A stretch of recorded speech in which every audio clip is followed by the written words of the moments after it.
française d'analyse psycho-organique propose un enseignement structuré en 3 temps, avec un premier cycle qui permet de découvrir l'école, la méthode et notre pédagogie. C'est suivi d'un deuxième cycle qui s'étale sur 3 années, à raison d'un week-end par mois et de 10 jours d'université d'été en juillet. Ce cycle s'achève avec la présentation d'un mémoire personnel. À partir de ce moment-là, les analyses psycho-organiques sont en voie de certification et peuvent commencer à exercer.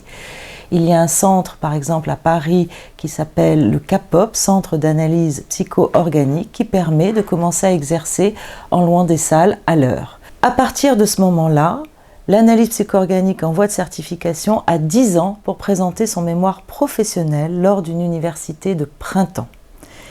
Il obtient son certificat d'analyse psycho-organique et peut faire la demande pour obtenir son CEP, certificat européen de psychothérapie. Il doit être toujours supervisé par des superviseurs agréés au moins les 2 premières années de l'exercice de sa pratique. Je pense qu'une des bonnes façons de parler de l'analyse psycho-organique, c'est de parler de l'unité psycho-organique. C'est vraiment cette conception de l'être humain comme un ensemble corps-esprit. C'est dans cette interconnexion-là qu'on travaille, et ça, c'est notre originalité. Notre topic est constitué de 3 termes: l'organique profond, la connexion organique et le concept.